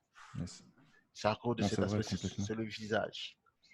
Et donc, l'expression du visage, il faut pouvoir travailler l'expression de son visage. Lorsque tu prends la parole en public, rassure-toi que les mots que tu dis sont en ligne avec ce que montre ton visage. Je pourrais parler de ton corps, je pourrais parler des gestes de la main, je pourrais parler de ta posture, je pourrais parler de plusieurs choses. Comme je dis, il y a plusieurs ingrédients dans chacun des piliers. On ne va pas voir tout ça maintenant. Et j'ai juste pris ça pour qu'au niveau de la connexion émotionnelle, que tu puisses comprendre que si tu as le bon mot, tu mets dans la bonne figure de style. Ensuite, tu joues sur les pauses avec le bon ton. Ça donne à la fin, avec l'expression de ton visage, la meilleure connexion émotionnelle possible qui permettra donc à l'individu, aux individus qui t'écoutent, de pouvoir être stimulés et que leur cerveau puisse sécréter une hormone spécifique et que cette hormone-là puisse déclencher des émotions et que les émotions les amènent à prendre une décision particulière et agir d'une certaine manière. Pour ceux qui débattent encore sur la notion de prise de décision émotive ou pas, dans le livre de Albert, j'ai failli dire Albert Mirabian, mais c'est pas lui, Antonio Damasio, L'erreur de Descartes. Antonio On peut mettre ça en Damasio dans description. l'erreur, oui, Antonio Damasio dans l'erreur de Descartes, il montre donc qu'en fait, l'homme est strictement émotionnel dans sa prise de décision. Et que c'est lorsqu'on a décidé par les émotions qu'on vient justifier cela par le rationnel. Parce qu'il y a beaucoup de personnes qui continuent de penser qu'elles sont hyper rationnelles. J'ai pris une décision sur la base du pour et du contre. J'ai bien analysé. Vraiment, c'est une décision objective. Je suis désolé de vous décevoir. Mais en fait, ce qui est objectif, ce n'est que l'explication de ce qui était émotionnel. Tu vois une belle voiture. La voiture t'intéresse. Tu achètes la voiture. On te demande pourquoi tu l'as achetée. Tu as dit qu'elle est puissante, elle est robuste et elle est belle. Mais tous les critères que tu donnes là, tu es allé trouver une explication à ce que tes émotions avaient déjà choisi. Le cerveau émotionnel avait déjà fait le choix et maintenant le cerveau rationnel trouve des éléments rationnels, objectifs Justifié. pour justifier la décision qui est déjà prise par l'émotion. Complètement. C'est pour ça qu'en matière de communication, en matière de persuasion, on dira il faut toucher les émotions des gens pour les amener à agir d'une certaine manière ou à penser d'une certaine manière. La prise de parole en public est exactement comme la musique. Imagine-toi un seul instant écoutant une musique qui ne te crée pas d'émotion, tu ne l'écoutes pas. On n'écoute que les émotions des musiques qui nous créent des émotions.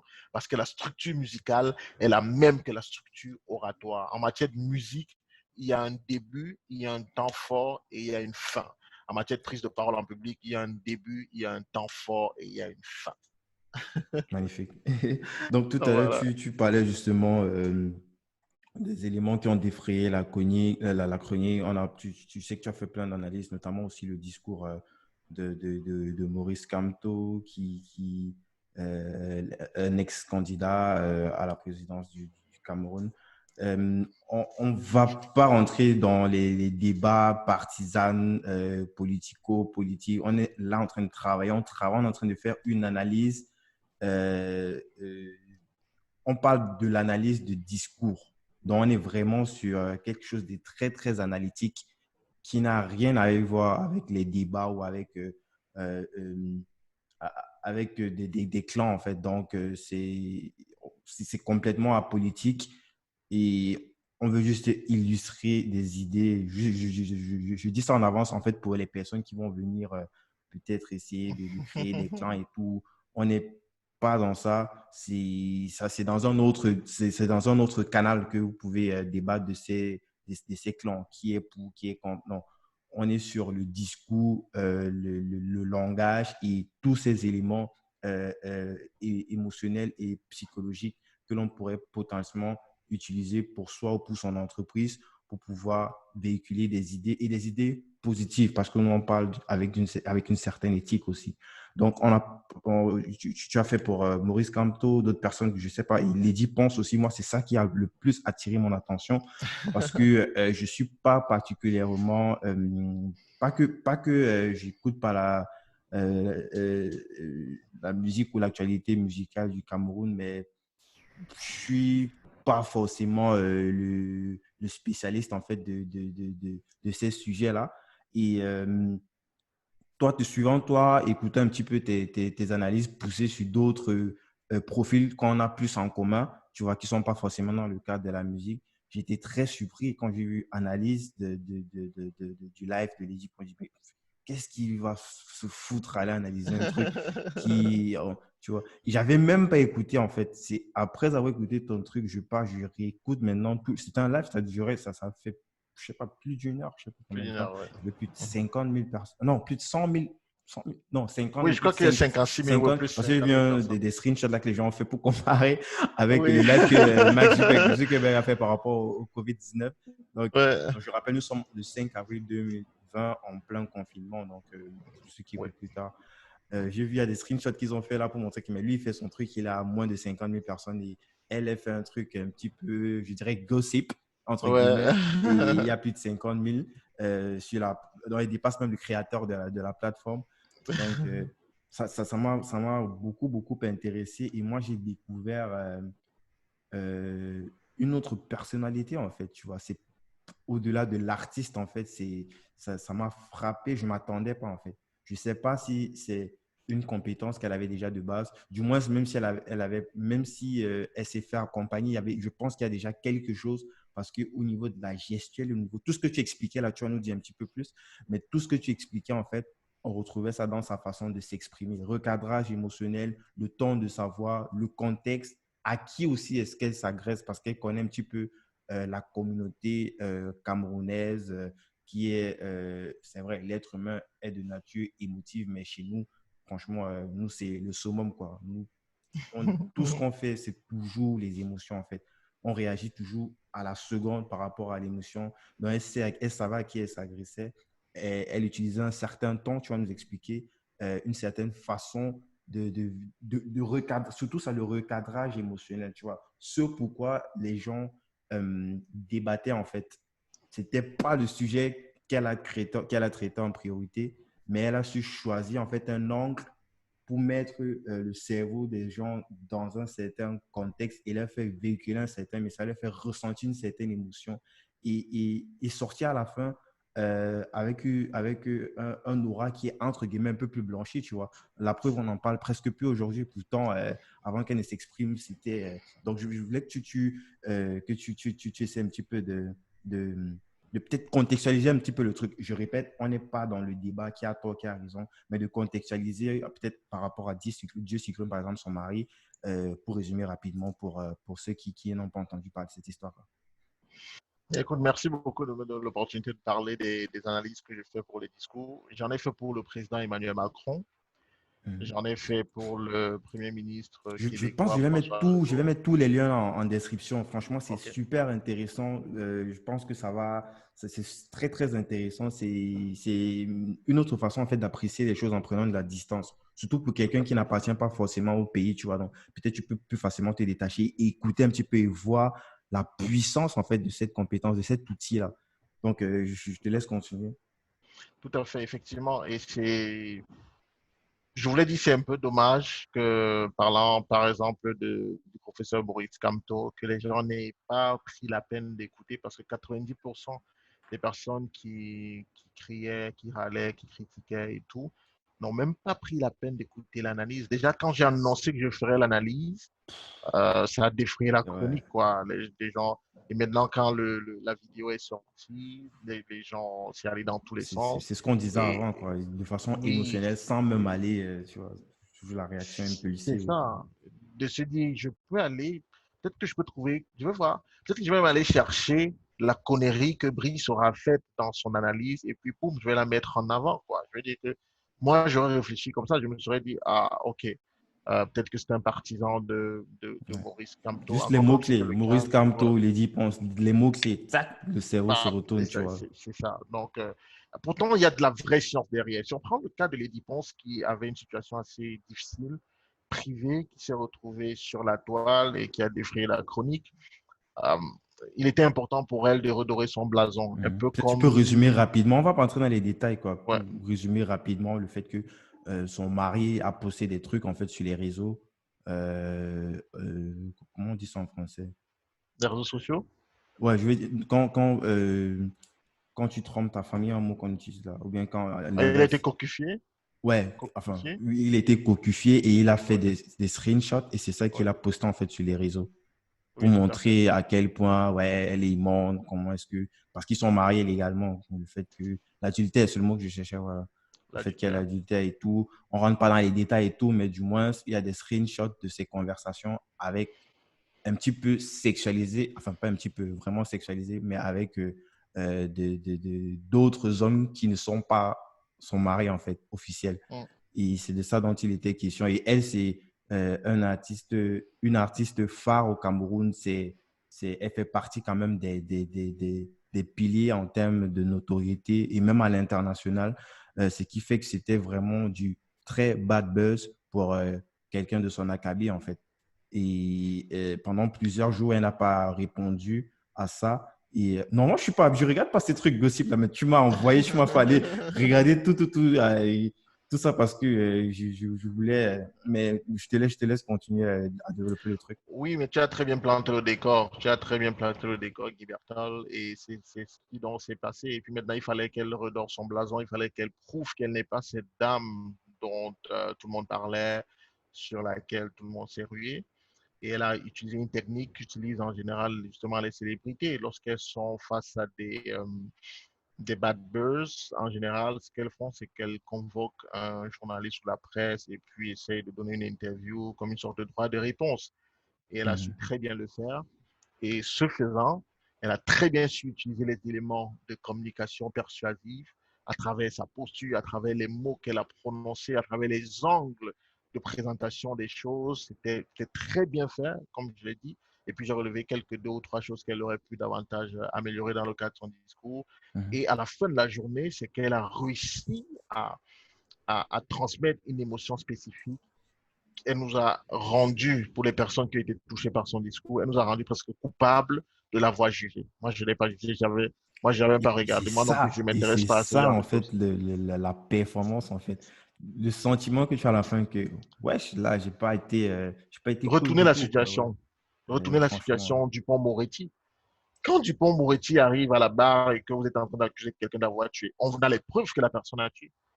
Mais Dupont-Moretti arrive à te faire savoir que tu as tort, de Il penser que tu dois reste condamner la un personne être humain au même titre que toi et il a droit à un à une minimum de défense. décence, de défense en tant qu'être humain, qu'il est tué ou Exact, pas, tu vois. exactement.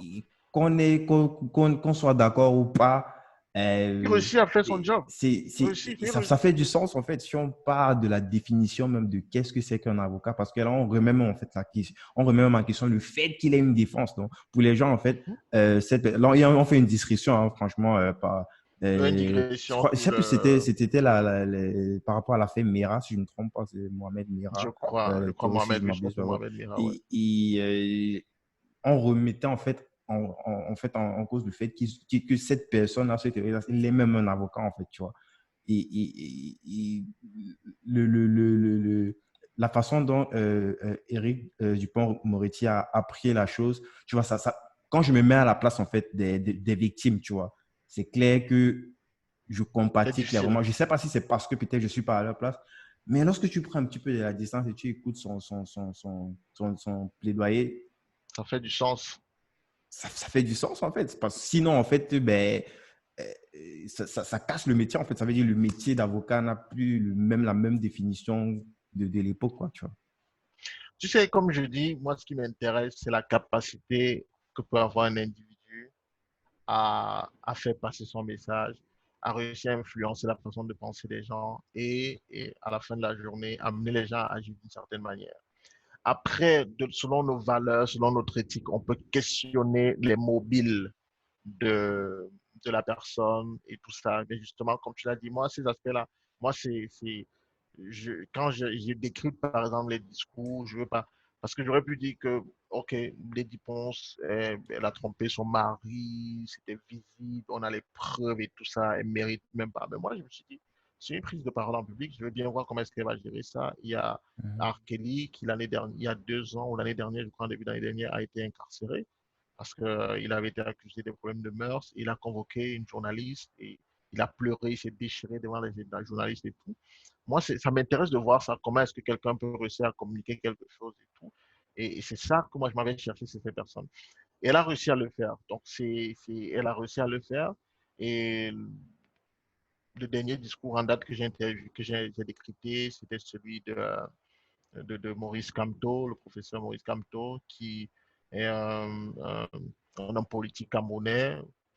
Moi, je regarde et je me dis, voilà quelqu'un qui a parlé concernant le Covid-19, à défaut d'avoir celui qui gère le pays pour l'instant, le président du Cameroun, qui n'avait pas encore parlé, qui n'a pas encore parlé, alors on enregistre ici.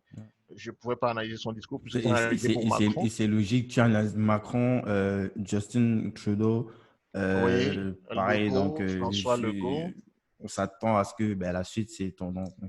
Là, à ce Exact. niveau, il n'y a pas de débat et ceux qui veulent débattre, ben, ouais, Bon, le conseil. De toutes les façons, moi, comme je tu vas dis, toujours avoir les gens qui vont. je vais faire je vais faire mon travail. Et mon travail, c'est de montrer que la prise de parole en public a un rôle capital dans l'avenir de l'humanité. C'est pour ça que moi, je veux vulgariser cette discipline.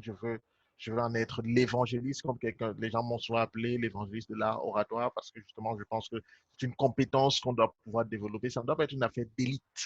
Ouais. Ça doit être une affaire de tout le monde. Ça doit être une affaire qui est enseignée depuis l'école primaire. Et ça, moi, je me battrais pour qu'un jour, qu'il puisse avoir art Une matière, oratoire quoi. au Ah, programme, une attends, matière qui franchement, s'appelle art oratoire et qu'on enseigne ça aux gens ça va changer beaucoup de vie, de franchement. bout en bout. Absolument, absolument. Il y a le théâtre qui est fait. Le théâtre, parfois, ça remplace parce qu'effectivement, l'art oratoire se sert beaucoup du théâtre. Moi, j'ai jamais fait du théâtre, Mhm. mais j'ai lu des livres et j'ai vu qu'il y a des connexions entre l'art oratoire et le théâtre. Donc, le théâtre Mhm. est très important dans le cadre du développement de la prise de parole en public. Mais c'est pas de l'art oratoire au sens de la communication persuasive. Mhm.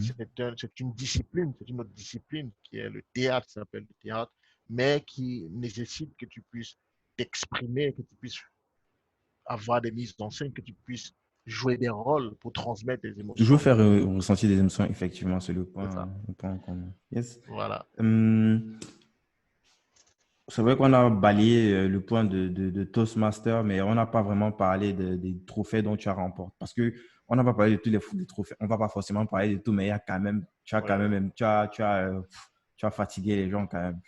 À un moment donné, je crois que j'en avais marre. Et je voulais justement, peut-être tu vas rapidement brosser un petit peu, nous dire ce que Oui, tu as je crois que participé, c'est. mais surtout, pourquoi est-ce que tu as décidé de ne plus participer justement à ces compétitions-là, quoi? Oui, j'avais décidé, ouais, tu fais allusion à une sortie que j'avais faite justement pour dire que je ne participerai plus au Cameroun. J'avais bien précisé au Cameroun parce que j'estimais que, bon, je ne vais pas dire que les choses étaient cuites, quoi. Je vais dire que je pensais que le moment était arrivé, que je me forme, que je forme d'autres personnes qui pourraient le faire, qui pourraient aller le faire. J'ai eu la grâce et le privilège de remporter une, euh, une dizaine de trophées, une dizaine de trophées en 18 mois. C'était très, très passionnant. Et je me suis dit, bon, je pense que ce serait intéressant que d'autres personnes aussi continuent de le faire parce il y a des personnes hyper talentueuses. Et je me suis dit, bon, je vais me mettre en retrait et accompagner les gens. Et après, il y a eu mon voyage sur le Canada et je me suis dit, OK, le Canada, c'est un nouveau territoire. J'arrive au Canada, Justement, je dois pourquoi le pouvoir. Canada? Pourquoi Montréal? Montréal, parce que on a besoin, déjà, j'avais beaucoup hésité, je me demandais si c'était bien.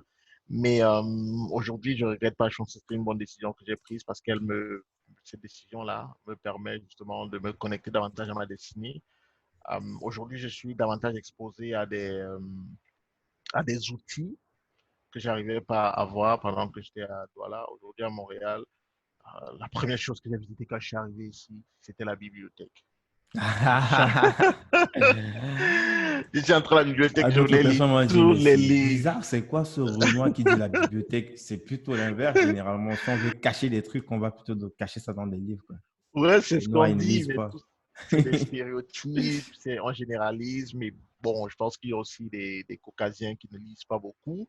Et donc, même si on ne lit pas, bon, on peut créer une animation, toute la lecture qui fait que finalement, qu'on s'intéresse à la lecture et qu'on puisse lire. Moi, c'est la première chose qui m'a intéressé. Et voilà, je suis donc là et je me bats chaque jour pour continuer à apprendre, pour lire des livres, pour pratiquer. Et je suis en compétition ici dans le, pardon, je suis en compétition ici dans le cadre du Toastmasters. Je suis, Ah, t'as déjà comme rejoint je le le club disais, de la ville sur Montréal. oui, j'ai rejoint un Logique. club ici. J'ai rejoint un club ici et puis voilà, j'ai gagné dans le club, j'ai gagné dans mon secteur, j'ai gagné à la division. Et là, je suis en train d'avancer, quoi. Je suis en train d'avancer pour devenir champion des francophones du Canada. Du Il y a Canada. différents clubs dans Mhm. les différentes provinces du Canada. Mhm. Et voilà, là, je suis à un pas pour devenir champion du Canada pour l'option francophone. Espérons que ça va arriver, qu'on aura une prochaine interview où on célébrera le trophée, où je présenterai le Forcément, trophée. forcément. Yes. Voilà, c'est ça. Donc, tu étais en train d'expliquer justement lorsque tu es arrivé au Canada, enfin, euh, le fait que tu as rejoint justement ce nouveau club-là et tout. Et en parallèle de ça, tu as ton activité avec Otuba. Est-ce que je Oui. prononce bien? C'est Otuba, Au parce que, tout, oui, au parce que tout, moi, je au lis. tout. Et c'est en quelle langue? Qu'est-ce que ça veut dire? C'est en Swahili. Otuba, ça signifie parole en Swahili. Mhm. Et donc, C'est quoi Otuba, Otuba? C'est c'est. quelque chose que tu as commencé depuis le Cameroun avant de quitter, avant le Canada. C'est quelque chose que tu avais Oui, déjà lancé. exactement. Ouais. Exactement. Otuba, c'est une académie de prise de parole en public que j'ai créée, Mhm. qui est, pour l'instant, qui est 100% digital, qui est 100% en ligne. Mhm. Et c'est vrai qu'au Cameroun, j'avais mon entreprise BK Consulting également, qui donnait des formations dans les entreprises. C'était du B2B. Et il y avait Mhm. Otuba qui était plus du B2C, qui s'adressait aux consommateurs individuels. Mhm. Donc, Otuba, c'est ça, c'est vraiment l'académie d'art oratoire. Et Otuba, en Swahili, signifie parole. J'ai choisi ça parce que ça me parlait. déjà le Swahili, une langue africaine, et en plus la signification du mot Otuba, qui signifie Ça, c'est parole. puissant quand même. Et donc, on est parti donc, de cette académie Otuba. On a après, avec Isabelle Pachon, qui est mon amie, qui est ma sœur, que j'aime beaucoup. Mhm. Isabelle, comme je t'ai dit, au départ, j'ai cité parmi les personnes qui m'ont vraiment encadré quand j'ai rejoint mon premier club, le Toastmasters, le Langadoa, Toastmasters Club. Avec Isabelle, on a donc lancé le Otuba Challenge l'année dernière, qui a Mhm. vraiment fait bouger le pays, qui a mis le pays en effervescence. La prise de parole en public, c'était du beau, c'était du jamais vu. C'était le tout premier concours national d'art oratoire et ça a vraiment créé une émulation. On est en train de se battre pour faire ça cette année. On a beaucoup de challenges au niveau du contexte du pays et puis avec Ouais, avec la crise ouais. sanitaire qui est arrivée. Bon, on ne sait pas si finalement on aura Otuba cette année, peut-être vers la fin d'année, on ne sait pas encore. Sinon, on va le faire l'année prochaine, le Otuba Challenge. Et après le Otuba Challenge, on a eu le Otuba Toastmasters Club, c'est-à-dire qu'on a créé un club pour entretenir les personnes qui avaient participé au challenge et qui voulaient intégrer un club de Toastmasters. On a Mhm. donc créé un club pour ces gens-là. Et aujourd'hui, on travaille aussi sur un autre produit intéressant qui s'appelle le Otuba Mag. Le Otuba Yes. Mag, qui va être un magazine d'art oratoire que nous allons faire avec. On est un sorte d'hebdo ou un truc Oui, ça va être peut-être un mensuel. Parce que mensuel. Ok. hebdo, on va d'abord commencer peut-être par un mensuel en se disant, OK, si Mhm. on a 12 publications par an, on pourra après, avec le temps, voir si on va passer en hebdo. Mais la première sortie, c'est mensuel. Là. Et ça sera un truc complètement digitalisé où il y aura aussi le Les deux magasin formats. physique. Les deux Les deux formats. formats, Ah. on va faire les deux formats. On a l'intention de faire un format digitalisé pour que vous qui êtes à l'étranger, vous qui êtes en Occident, puissiez en un clic collecter C'est quelque chose qui fonctionne votre- encore. Je veux dire, est-ce que les gens, ben, j'imagine que un petit peu quand même, ils n'ont pas encore forcément cette habitude de lire le journal papier sur format digital. Mais je veux dire, peut-être, dis-moi, toi, peut-être tu as plus d'infos par rapport à ça. Est-ce que c'est les gens, que ce soit du Cameroun Tribune ou du, je sais pas, le Messager, les gens, ils sont mode de lecture digitale ou c'est du journal papier? Oui, ils lisent les deux. Les deux sont lus. Les deux sont lus autant pour moi. Ils lisent. Ils Mhm. lisent les deux. On lit en ligne. Il y a surtout les magazines. Non, je sais que c'est possible. Je Euh, veux dire, l'habitude, les gens, c'est le réflexe des gens, c'est plus faire quelque chose de digitalisé avec ça, les smartphones et tout. C'est les kiosques, les c'est gens, ils vont plus encore dans les kiosques acheter du papier, du C'est journal plus le papier. digitalisé. C'est plus Mhm. le digitalisé. Au niveau du kiosque, dans notre cas, dans le cadre de nos stratégies, c'est vrai qu'on n'a pas encore finalisé la stratégie marketing. Au niveau de notre stratégie produit ou bien de distribution, c'est Mhm. qu'on vise davantage les organisations, les Mhm. institutions. Donc, pouvoir aller, les organisations privées, les entreprises, pouvoir donc livrer une trentaine d'exemplaires dans une entreprise, une cinquantaine dans une autre, une Ah, centaine dans une ouais. autre. Donc, c'est pas Ouais, c'est du pour B2B, le ouais. magazine. Ouais, le magazine, c'est vraiment pour le B2B. Et Mhm. le digital, c'est le B2C, quoi. En un clic, Mhm. que les gens puissent aller lire sur leur téléphone, sur leur tablette ou ordinateur portable. Yes, yes. Euh, c'est une question que je pose parfois par rapport à l'avenir et par rapport à... Mais là, vu comment c'est parti, 2020, ça serait un petit peu chaud. Mais moi, je suis un éternel optimiste. Hein. Moi, Super. quand il y a une crise, qu'il y a n'importe quoi, moi, j'essaie toujours de voir le côté quand je dis Positif de positif, la c'est pas que chose. je dis, bon, les morts ou tout ça, que ça vaut rien. Non. Je fais bien la différence entre prendre conscience qu'il y a des personnes qui meurent tous les jours, tu vois, Mhm, et le fait que euh, de ne pas avoir des pensées en même temps, parce que des pensées morbides parce qu'il y a des morts, tu vois. Il y a des personnes qui meurent tous les jours. Pareil qu'il y a aussi des personnes qui naissent de nouvelles naissances tous les jours, tu vois. mhm, Il y a aussi des trucs à exploiter sur peut-être le temps qu'on passe à la maison en confinement, des segments, des projets qu'on a dans les placards, des anciens trucs qu'on n'a pas eu le temps à cause des habitudes de tous les jours, métro, boulot, tout ça, tu vois. C'est le moment peut-être d'aller un petit peu creuser sur ces trucs-là. Peut-être penser même, tu vois, éteindre complètement, sortir tout ça, smartphone, tout ça et se concentrer sur soi et penser, repenser, en fait, se repenser soi, tu vois. Donc, c'est pour ça que je parle d'optimisme et tout. Et peut-être je te retourne la question, c'est quoi, je ne vais pas te parler de l'avenir, mais je vais te poser la question, c'est quoi ton obsession actuellement? C'est un très bon point. Tu sais, quand tu as évoqué tout à l'heure le caractère positif de ce que peut nous apporter une crise, c'est pas, quand tu le dis justement, c'est pas être méchant, c'est justement voir le côté positif dans la douleur, parce que la douleur est là pour nous enseigner, pour nous passer des messages et pour nous aider à prendre des décisions. La douleur est un stimulus et la crise actuelle nous donne beaucoup d'opportunités, énormément. Comme tu l'as dit, entre autres, l'opportunité de devenir de meilleures personnes. Et moi, aujourd'hui, ce sur quoi je me focalise, c'est principalement de donner davantage. C'est-à-dire qu'aujourd'hui, je profite pour pouvoir davantage produire de contenu, pour davantage former des gens. Il y a des formations sur Zoom, des lives que je faisais. Je faisais très peu de formations en direct sur Zoom parce qu'il y a l'académie qui est là, mais aujourd'hui, C'est j'en en fais live? beaucoup. C'est comment? C'est des trucs en live ou bien tu enregistres? À l'académie, c'est enregistré, mais j'offre en petits groupes Mhm, dans les différents réseaux, j'offre des petits groupes de mhm. formation en live parce que là, j'ai du temps pour ça. Alors, je m'assois, je montre des choses aux gens et tout spécifiques et ils peuvent avancer avec ça. D'ailleurs, il y a un gros masterclass que je prépare. Masterclass, bon, c'est peut-être abusé, mais c'est vraiment un accompagnement qui va se faire sur 3 ou 6 mois. Des personnes qui prennent la parole en public, des personnes notamment qui font des vidéos sur Facebook, sur YouTube, sur les réseaux sociaux Mhm. et je vais les accompagner pendant 3 à 6 mois.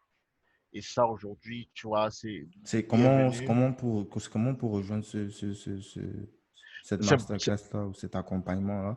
Il y a une on va, landing page qui est prête ou peut-être une liste là où on peut donner son email, je sais pas trop.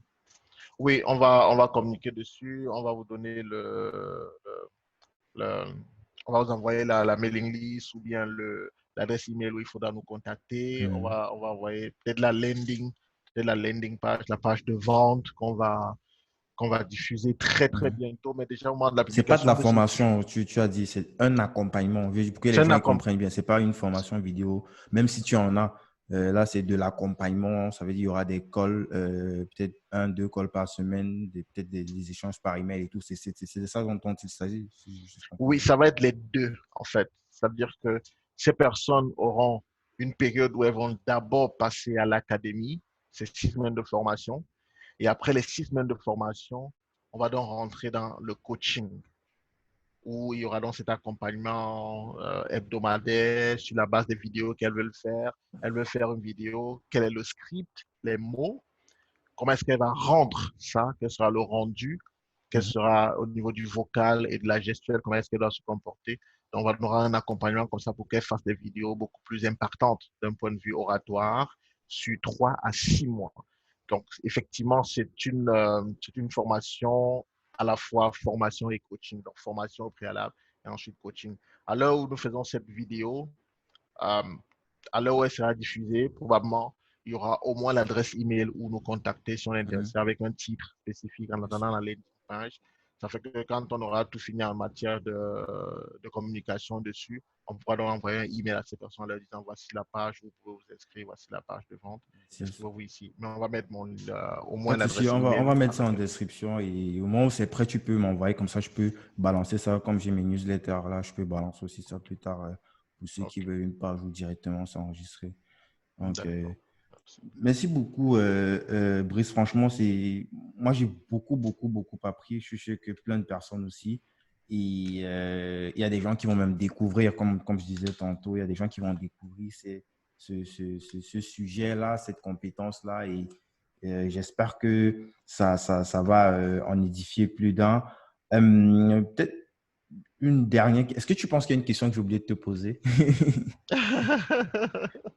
Je me dis plein de questions. C'est un vaste Non, je crois sujet. que Là, on a effleuré on la est à, partie émergée de l'iceberg, mais en dessous, là, il y a de grosses racines encore qu'il faut toucher. c'est ça, oui, il y a beaucoup de choses qui peuvent être dites et 2 heures ne suffiraient pas. On est à presque 2 heures, on Mhm. est à peut-être 1h40, 1h45 d'entrevue. Je ne savais pas que ça durait aussi peu. parce que le temps est passé tellement vite. J'ai l'impression qu'on a Moi, parlé juste moi, pendant, tellement, ouais, c'est fou. j'ai l'impression qu'on C'est a fou. parlé juste pendant une quinzaine de minutes Ouais. là, alors qu'on est déjà à plus d'1h45. Il y Moi, a je crois qu'il y a tellement, beaucoup. tellement à dire, tellement à dire.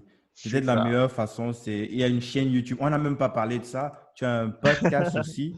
Ouais. Oui, ouais, Que prends j'ai le beaucoup, large. c'est ça qui m'a même poussé à venir vers toi. Tu vois, je suivais déjà ce que tu faisais, mais j'ai écouté le contenu du podcast, les personnes aussi, les invités, des personnes délicieuses. Prends le live, c'est le nom du podcast qu'on peut écouter sur SoundCloud et Oui, sur les autres canaux SoundCloud et les traditionnels. autres canaux traditionnels, et puis avec une version vidéo sur YouTube. C'est Mhm. Sous c'est un format vidéo. podcast, Ouais. format vidéo, oui. C'est un podcast qui vise à encourager les gens justement à sortir de leur zone de confort Mhm. pour affronter l'inconfort, devenir plus fort et réaliser leurs propres rêves. Donc, Mhm. oui, c'est entre autres C'est activités que je hebdomadaire? fais. C'est hebdomadaire, oui. C'est tous les Mhm. vendredis, on publie tous les vendredis. Yes. Et donc, voilà, je crois que oui, on pourra mettre le lien aussi d'un épisode que les Yes, gens regardent. on va mettre tous ces liens en description. Donc, Exact. merci encore, Brice. Peut-être avant qu'on ne se sépare, j'aurais une dernière question. Oui. Alors, ce podcast s'appelle Débrouillard. Donc, pour toi, c'est quoi un débrouillard? Ben, un débrouillard, c'est simplement quelqu'un qui a la capacité d'utiliser ce qu'il a en main, ce qu'il a de disponible pour réaliser des choses. C'est quelqu'un qui a la capacité de se servir de ce qui est visible pour créer ce qui était invisible. C'est quelqu'un qui a la capacité de se servir de ce qu'il a en main pour créer, pour partir, pour faire naître quelque chose qui n'existait pas avant. Donc, c'est ça pour moi un débrouillard, la capacité à se servir de ce qui existe pour créer ce qui n'existe pas. Yes. Voilà. Merci beaucoup, Brice. Pour ceux qui sont arrivés jusqu'ici, la meilleure façon de nous soutenir, c'est dans un premier temps d'aller automatiquement sur les différents réseaux sociaux de l'invité, lui dire ce que vous avez pensé de l'interview. C'est très, très, très important. Euh, Déjà pour montrer votre intérêt et aussi pour montrer que le podcast est effectivement écouté. Et la deuxième chose, c'est de vous inscrire à ma newsletter. Je partage constamment plein de contenu sur ce podcast, l'autre podcast que j'anime, 10 000 codeurs, et aussi les bouquins je peux lire de temps en temps et les articles sur lesquels je tombe des petites pépites comme ça. Donc, merci à tout le monde. Merci pour le soutien. Merci beaucoup, Brice, pour cet échange. Je te dis à très vite pour ton bouquin. Oui, c'est moi qui te remercie, Guy Bertol. Merci pour cette initiative de brouillard. Le concept, il est bon. Il permet justement aux gens de se débrouiller, de se servir de ce qu'ils ont pour faire des choses. Et puis, si des invités comme moi peuvent humblement apporter leur modeste contribution à ce que les gens s'améliorent dans un domaine ou dans un autre, c'est un privilège, c'est un bonheur. Donc, je me sens vraiment honoré d'avoir été là dans le cadre de ce podcast et longue vie à cette émission qui va durer encore, encore et encore. Merci beaucoup, Brice. À très vite. À Ciao. très vite. Bye bye. Ciao.